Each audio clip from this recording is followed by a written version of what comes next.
We're here in the legendary mining town of Jerome, Arizona. Prospectors flooded this city, dreaming of cashing in big on the copper, gold, and silver buried in these hills. But as the mines dried up, it quickly descended into chaos as a result of greed, gambling, prostitution, and murder. Now, over 100 years later, guests have reported seeing terrifying apparitions, been shoved by unseen hands, and also objects flying across rooms. Tonight, these two teams are going to try and track down the spirits that call this Wild West town home. Explain. Please, no joke. There's this snapping again. Please, do that again. Keep doing that. This is Paranormal Challenge, Jerome, Arizona. Sounds just so passing. Go. You spent your whole life screaming for help. Well, help is here. 3 teams. Dude, what the... 1 night. You tell me. 1 haunted location. 1 winner. For the ultimate in bragging rights.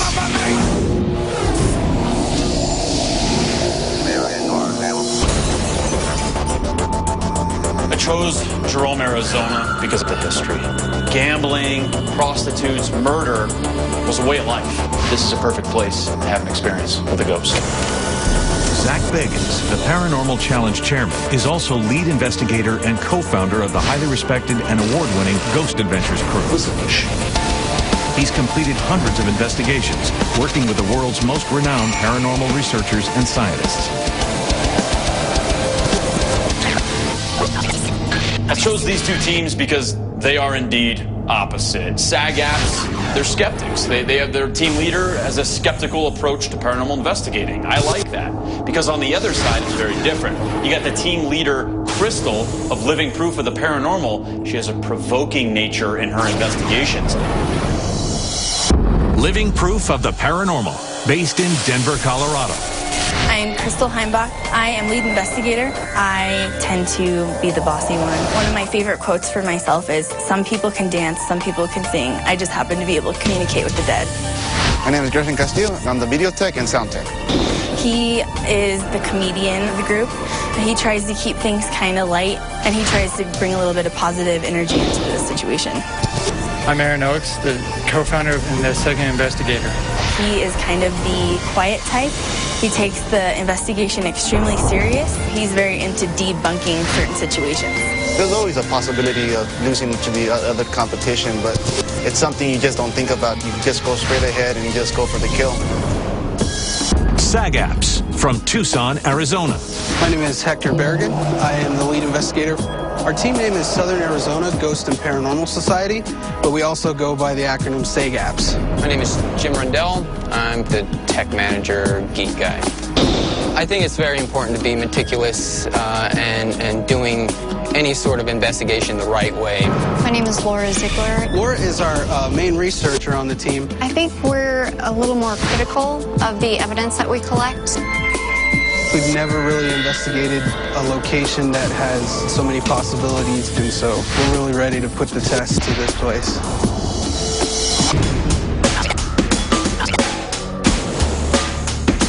After its founding in 1889, the small mining town of Jerome, Arizona became so plagued by vice and anarchy, the New York Sun declared it the wickedest town in the West. Producing $1 billion in gold, silver, and copper over 70 years, Jerome's mines lured thousands of men and women dreaming of starting new lives. But those dreams became nightmares when dynamite dismembered miners. Prostitutes were found dead. And gamblers jumped from Jerome's buildings after losing too many hands. Experts of the paranormal believe the spirits of these old miners are trapped here, still searching for redemption. Living Proof of the Paranormal, SAG-APs. You are going to be investigating the Jerome Grand Hotel, which was also called the United Verde Hospital. Living Proof of the Paranormal. If you want Living Proof of the Paranormal, this is the place to go. This is Chris. His family owns this building. An expert on the Jerome Grand Hotel will take the teams on a historical walkthrough of the location. The information they learn will be used as a guide that they will later be judged on during the investigation. Listen to every single little detail he tells you. You're going to need that information. Good luck. Chris, take him away. Follow me, guys. This is the elevator control room, and in 1935, when this was a hospital, Claude Harvey had been sent down here to do some work on the elevator. It was called down to the emergency room and stopped abruptly about right here in the opening. So he was underneath it. About 40 minutes later, he was found trapped with the car all the way down on top of his neck, and he was dead. And when they finally did get the body out from underneath, they saw all the damage was on the front of his face and his forehead. He had been looking down an empty shaft. There was no way the elevator could have come down and injured the front of his face or his forehead. And nobody ever did figure out exactly who killed Claude or if it was an accident. We've now brought you guys up to the third floor, room 32. In the early 40s, there was a miner that was involved in an accident underground that left him to be a paraplegic. He did not want to be in the wheelchair, and as soon as he got the chance, he wheeled himself out of his room. He was able to pull himself up over this railing and plunge all the way to the parking lot below and commit suicide. The next patient to use this room was a man that was coughing a lot in the tunnels, and they found out that he had lung cancer. He had about 8 months to live, and so they told him the news, and he said okay, and he came back up to his room, and just about 3 o'clock in the morning is when they heard a gunshot ring throughout the entire hospital. So 2 suicides within 6 weeks in the same room. In 1945, there was a woman admitted by her family. Her name was Gerthy May Patch. She was 24 years old, and she was suffering from schizophrenia. On the 4th night that she was here, she woke up. She was somehow able to get loose of the restraints that were on her wrists, and she opened up this window. She fell 30 feet. She lived for 36 hours after that, and then died in this hospital. All right, you guys, you're gonna walk down the road to the former hospital where Lonnie's waiting for you guys. Hey, teams. Hi. How you doing? I met you down here because I personally want to introduce you to Lonnie. I met him here when we investigated here with Ghost Adventures.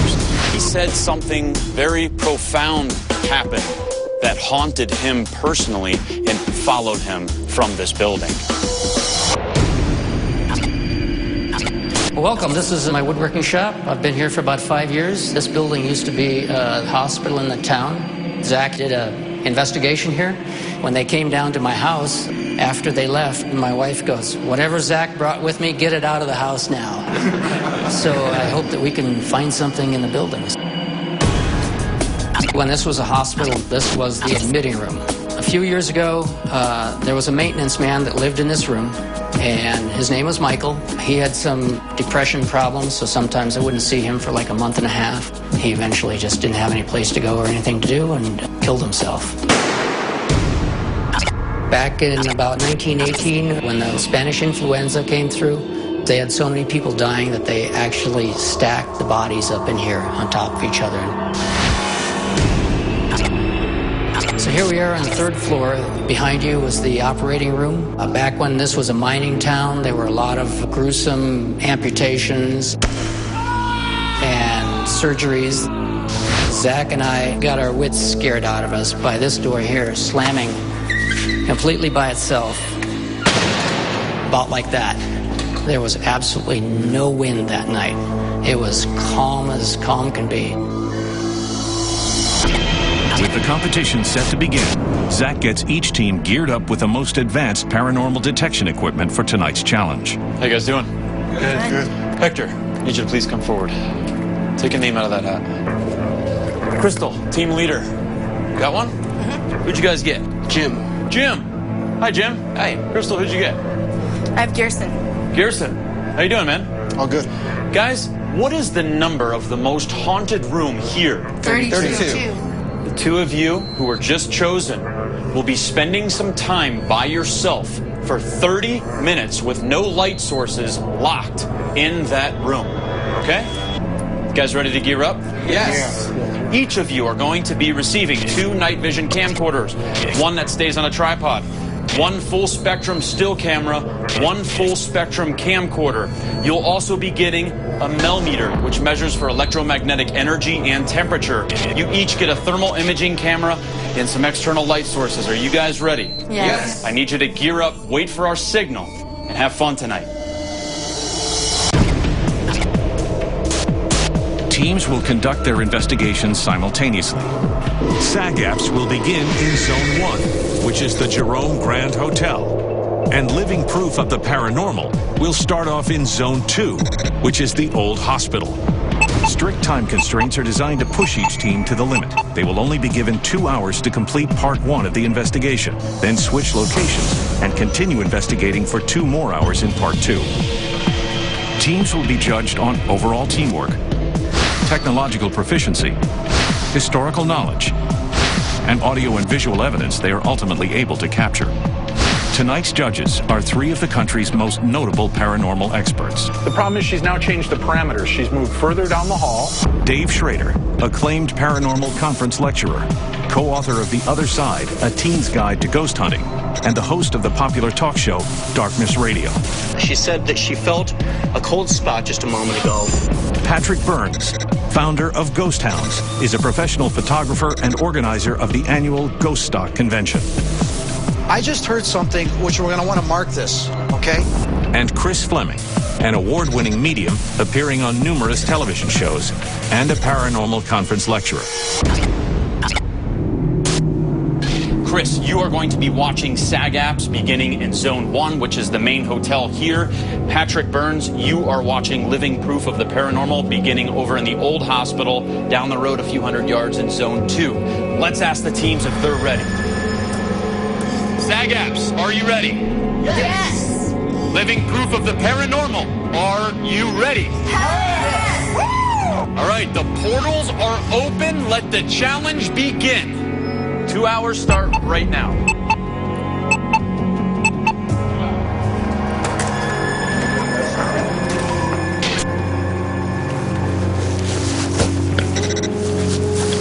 Just get Jim the full spectrum. You got what you need? Yeah, I got everything. Smooth. I got this. You ready, Hector? You bet. Are you trying to turn on the TV? Yes, this TV's trying to go on. What?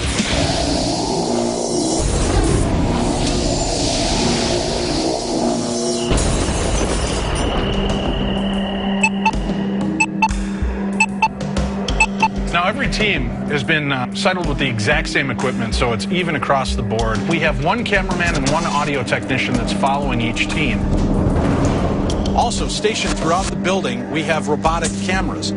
So let's go audio up and check in on Living Proof of the Paranormal.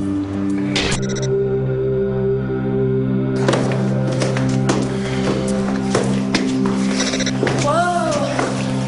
Did you guys feel that? Super, super breeze, guys. Whew, it got really heavy. Behind you was the operating room.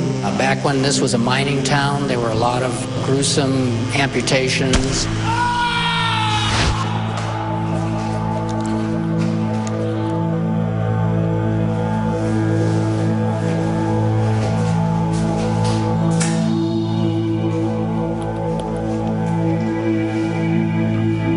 There just appeared to be something moving outside this doorway. Possible missed opportunity.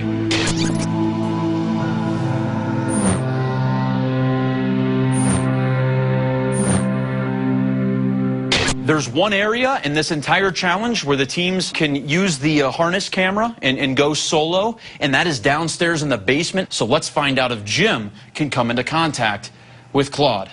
Audio up, please. Looking for Mr. Claude Harvey. Claude Harvey had been sent down here to do some work on the elevator. He was found trapped with the car all the way down on top of his neck, and he was dead. Yeah, it's definitely getting a different feel in this room now. Just kind of scroll this around. He's gonna go down there? No. He's not supposed to go down in there. It's pretty gnarly. I wouldn't mind going down there.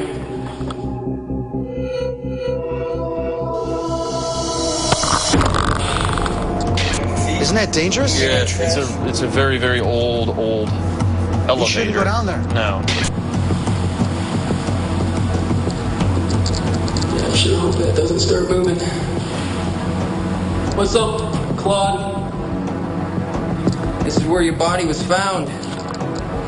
Give us some answers. By evoking and emoting with this murder victim. Asking the questions. Right, that's going to be a great way to try to get some kind of interaction. Well, aren't you concerned the fact that he's down there by the elevator shaft? No, I'm not. You know, I give him a lot of points for having the bravery to just jump in like that. All right.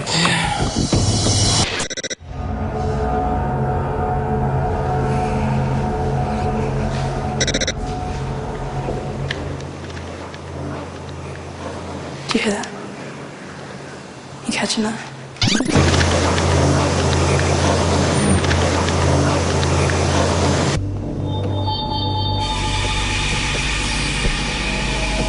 I heard you. She says that her style is provoking. So I want to see what she does in trying to elicit some of the activity here. Let's go audio up.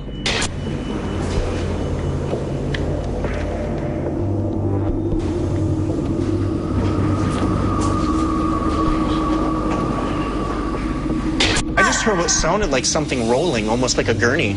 Okay, let's go ahead and replay that.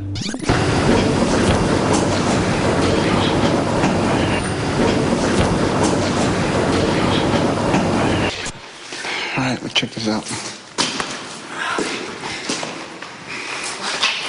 Careful.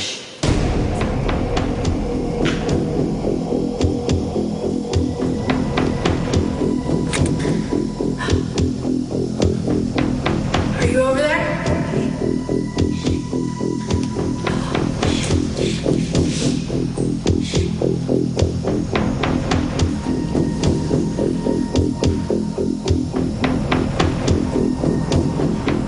I just heard some snaps over here. I got the chills, guys, over here. My hairs are bad. They're standing up on end right now. There's something over here. Okay. There's the snapping again. Thank you. Please, do that again. Keep doing that. Please. That's awesome.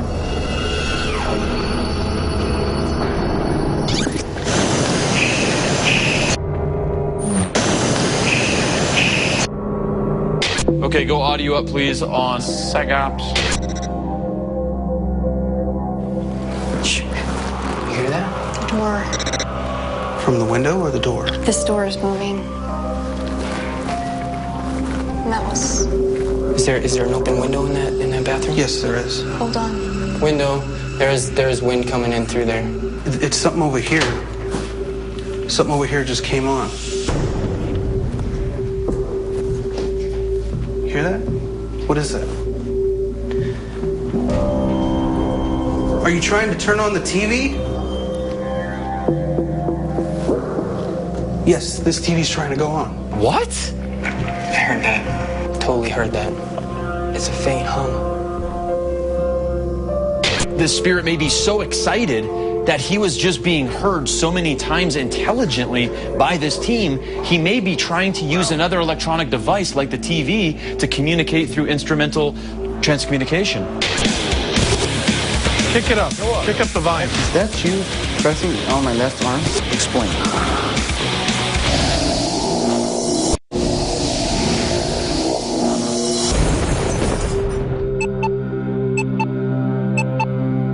Okay, so right now we have a little bonus feature at Paranormal Challenge.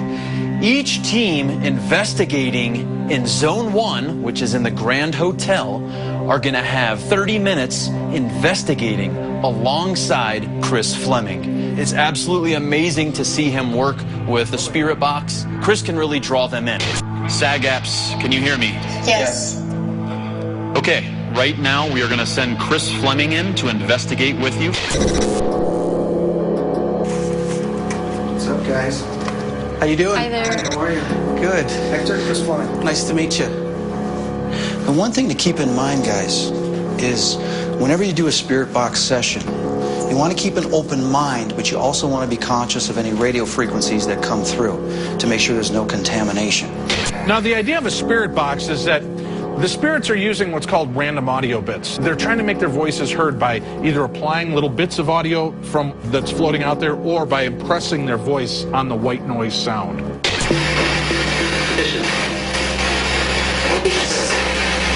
Sounded like it said, listen, something, something. That's awesome. Listen. Listen. Okay, watch the signals too. Okay, the numbers that are going through. Ask. Just said ask. Are you a minor?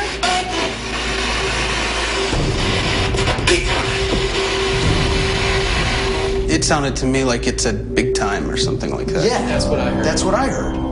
It's totally Are you a minor? Big time. Did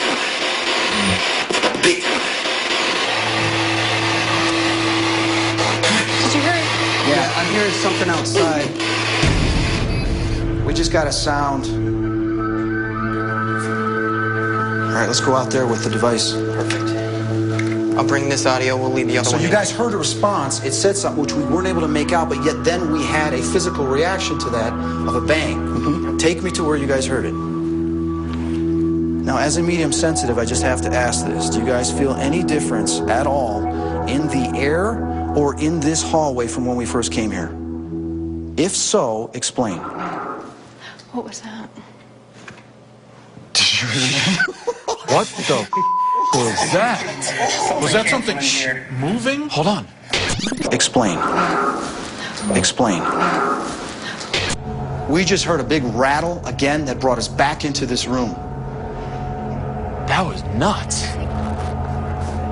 You were either banging or you scratched on something. Can you do that again for us, please? Well, I'll tell you what, since we're getting responses in this room, why don't you guys keep asking questions, okay? Perfect. Is this your United Verde Hospital house? What? Let's just say it's my home. It's my home.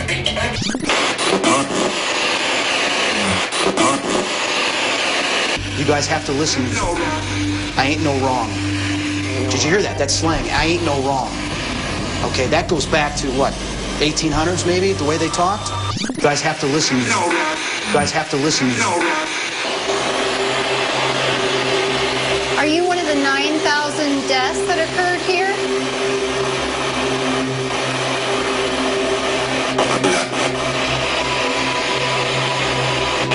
Sounded like the voice said more than that.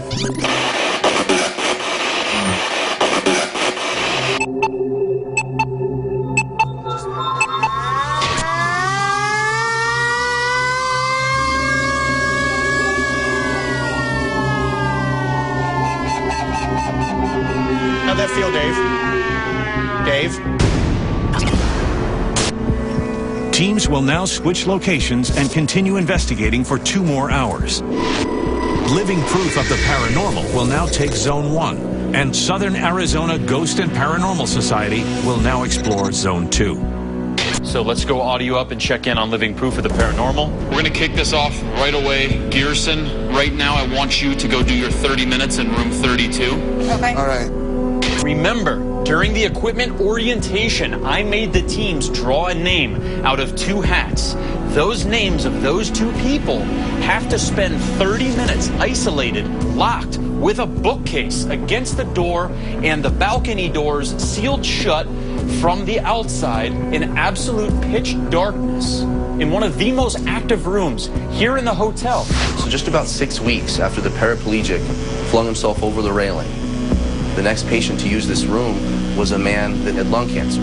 He executed himself in the night. So 2 suicides within 6 weeks in the same room. Oh, what the hell is Yeah, that? I'm hearing whispering. Kick it up. Kick up the volume. All the way. You want to sit down in the back, Earthy? You want to sit down next to me?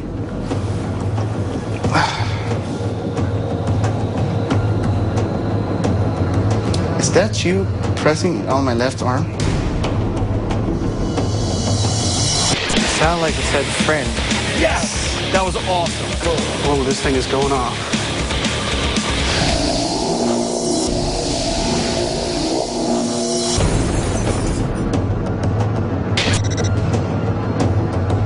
Right now, Gearson is barricaded. He's in room 32, said to be one of the most active here at the Jerome Grand Hotel.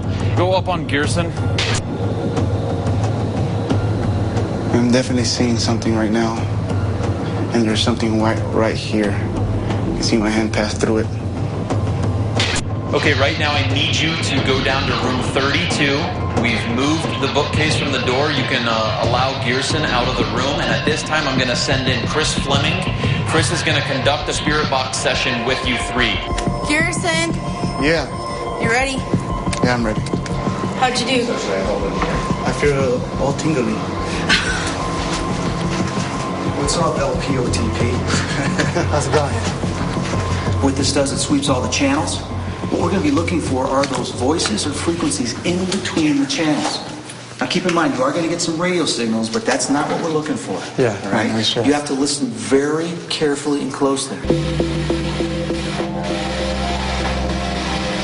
How old are you? A friend? Didn't you sound like you said friend? Yes! That was awesome. It was clear as day, just as we said that. Very compelling. Do you want us to stop doing this? Whoa! Oh, I'm sorry. I'm still here. Yeah.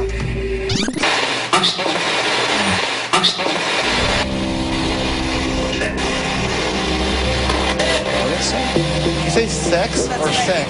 Yeah, it said sex.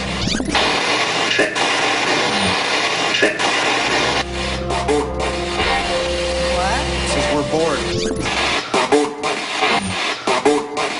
Why are you bored? We're bored because we have no sex. Can you come touch me if you're in here? Whoa. I will. It says, I'll touch you, I will. Oh my God. Did you hear that? Did you hear that? Can you come hold my hand? Growling. Did you hear that? Holy hell. I heard that. Did that come from behind me? No, that came from this side That behind was me. like, we just got like a DVP, direct voice phenomenon. Is that what you guys heard before? Yes. And I got. That's kind of weird. The millimeters start going off and then the cameras start going out of focus same time. At the same time they're hearing a DVB. You can see Chris is reacting to some type of energy. Did you hear that? Holy hell. I heard that. Did that come from behind me? No, that came from this side. Did you hear that? Holy hell. I heard that. Did that come from behind me? No, that came from this side. All right, you guys did a great job. Thank you. Very Thank much. you. There You're he is. welcome. Thank you. Good luck. You Thank still you got very some more much. time to go. Absolutely. All right. Over here with SAG apps, they are at the old hospital. So let's go audio up.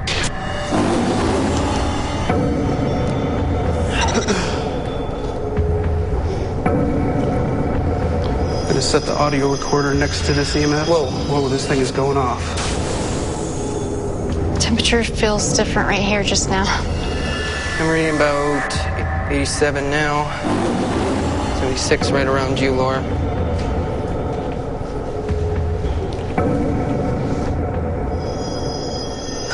Did you hear that? Did. Yes. Sounded like it was from that back room. Like back this way.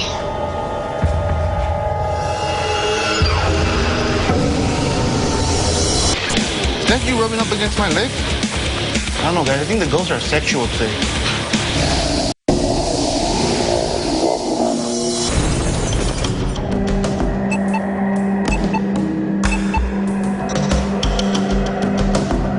Living proof of the paranormal right now are together on the second floor.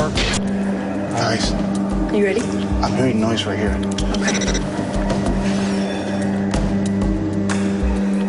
We thought we heard someone moving around in here. So we got just over 2 minutes left. The Paranormal Challenge, Jerome, Arizona. I'm about to ring the siren. Ooh. Is that you rubbing up against my leg? I don't know, guys. I think the ghosts are sexual today. No, please, don't stop. Is he trying to find her hand right now? I don't know. All right, let's go ahead. Let's hit room 27B.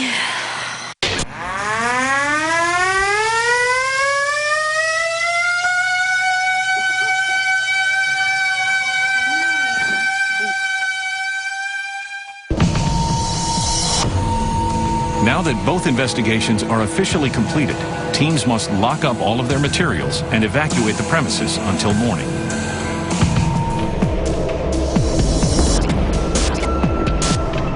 The teams return the next morning to review their evidence. They'll present the 4 most compelling pieces captured during the competition: 2 audio and 2 visual. And to help both teams, Zach has brought in tech expert Billy Tolley.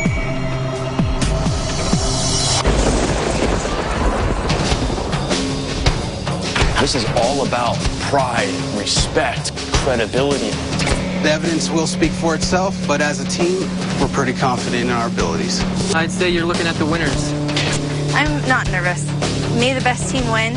It is judgment time. Judges, are you ready to see if these teams captured any evidence? Yes, sir. Let's bring them in. Crystal. Yes. Gerson. Aaron. How you doing? Good. Good. Before I ask you if you captured any evidence, I want to introduce you to the judges. This is Patrick Burns. Chris Fleming, you've already met him. And this is Big Dave Schrader. Did you guys capture any audio evidence? Absolutely. This clip is with Chris. We were doing spirit box session. We captured a pretty long EVP. Play it.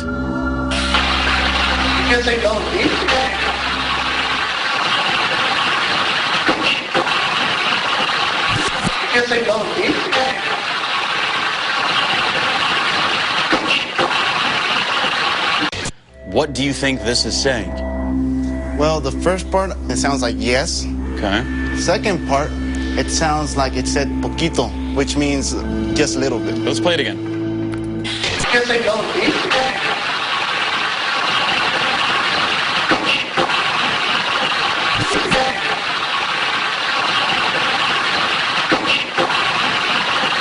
To me, all I hear is porquito. Chris?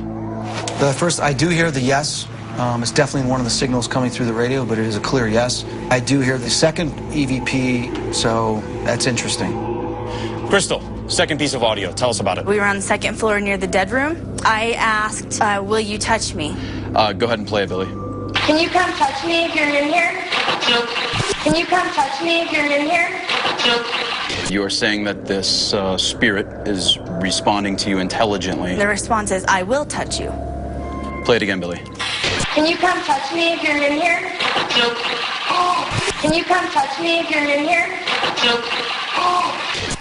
We were watching this live from Nerve Center. I heard that right off the bat. Okay. You hear I will touch you? I hear I will touch you. I wrote down I will touch you right here as I heard it. The I is very faint, but then it goes will touch you. I hear the touch you part pretty clearly. Okay. Crystal, Garrison, Aaron, do you have visual evidence? Yes, we do.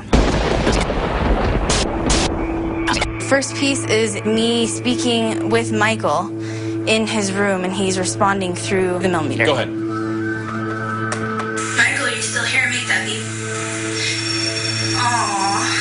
Guys, I just feel sad. Like, I just feel like I want to bust out crying. Do you stay in here a lot, Michael? In this room? All right, Billy. Crystal, were you feeling the sadness? Very. I wanted to cry. It just felt extremely depressing in there. Is there a second piece of visual evidence? Yes, there is. I was snapping still pictures on the third floor, and one of them, there's actually about this much of a face of a man watching us. Billy, bring it up.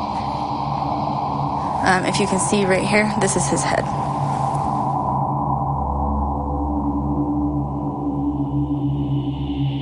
Patrick, you're the professional photographer here. This is your department. You're saying here, correct? Yes. I could see where somebody might say that it resembles a face, but I think it's kind of inconclusive. You know, I can see what appears to be it, but again, it's a difficult one for me. And I have a lot of problem with this type of technique camera because they tend to get blurry. It's not sharp enough. Especially in darkened areas, because you'll have light blotches there that can make a lot of patterns that the human mind will matrix into faces. Absolutely. Living proof of the paranormal. Thank you very much. You may step back. Let's bring in SAGAPs. Jim, Hector, Laura, how you doing? The winner of Paranormal Challenge, Jerome, Arizona, is...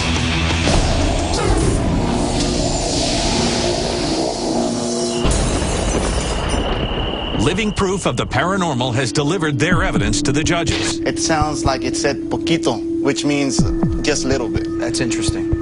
Now it's SAGAP's turn to present their evidence. Jim, Hector, Laura, how you doing? Great. Good. Did you capture 2 pieces of audio evidence? Yes, we did. First clip is with Mr. Fleming doing the ghost box session. This is actually before the ghost box session started. So it's an EVP? Yes, sir. Okay.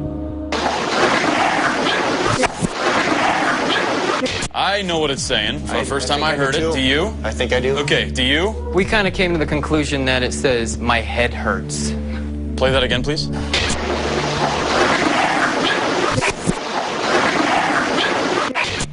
I can hear something, I just can't clearly pick what the word is. Okay. Jim, did you capture a second piece of audio evidence? Yes, sir. And Hector and Laura was up in Gerthy's room, and they picked up this. Okay.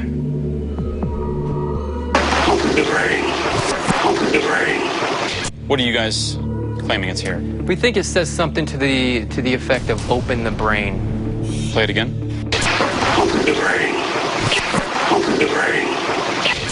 Hector, are you sure that's not you? Absolutely. 100%. Yes, sir. There's definitely something there. I mean, there's no doubt about it. It's just hard to decipher. And you're absolutely certain it wasn't you? Yeah, absolutely. Jim, did your team capture any visual evidence? Yes, sir. 2 pieces? Yes, sir. First one is outside of room 25 after the spirit box session with Chris. What are we going to be looking at? There's a noise coming from inside the room, and you can see the reaction from everybody in the hallway. If so, explain. What was that? If so, explain. What was that?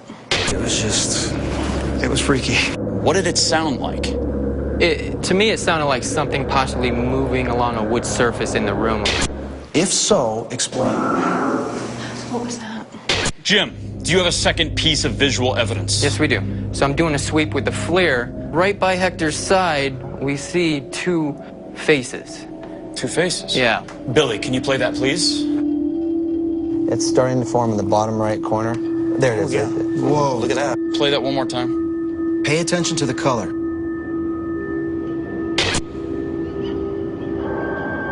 Whoa, there it's very clear. Which is a lower temperature. What are you pointing out right now? The face. We do know ghosts, when they manifest, they tend to be lower temperatures. So you're going to see them appear on thermal cameras into a blue or darker color. They can turn into a face very quickly or hold it for a short period of time. Something in the background could reflect your body heat in a cooler area, and that may be what's reflecting back for me. It's really hard to say. SAGAPs, thank you guys very much. Living Proof of the Paranormal, thank you. You guys may be released. We'll call you back with our decision. Thank you.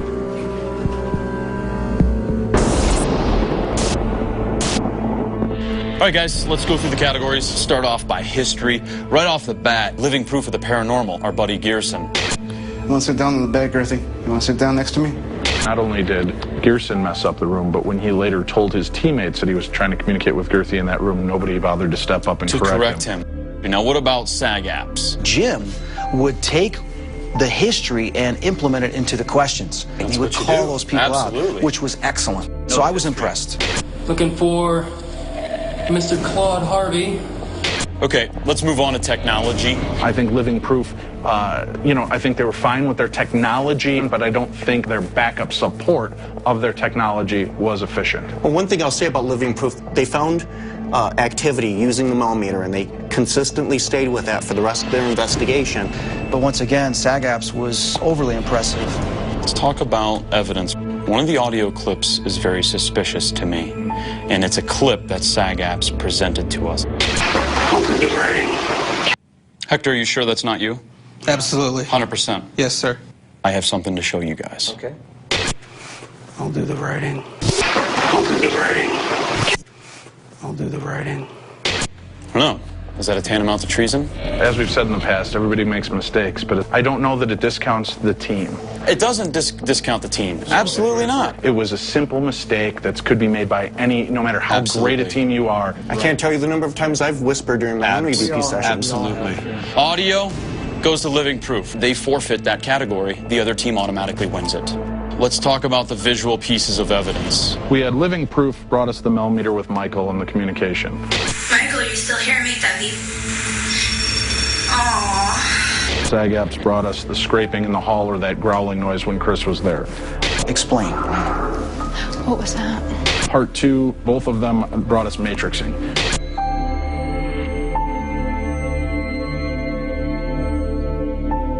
I don't have a winner for visual. To me, visual's on discount. I was going to say the same thing. I didn't see anything that was presented. I didn't either. I was not impressed by thermal. I saw matrixing all around. And that leaves us in a dead tie. We've got a deadlock. Why does this always happen?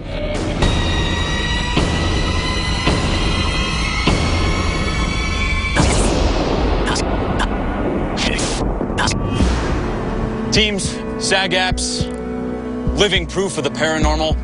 On behalf of myself, the judges this week, Patrick Burns, Chris Fleming, Dave Schrader, thank you guys for being here. It was a pleasure to watch you guys. You both brought totally distinct personalities to this investigation. It was a very tight decision, actually. With that said, I'd like to announce the winner of Paranormal Challenge, Jerome, Arizona. The winner is...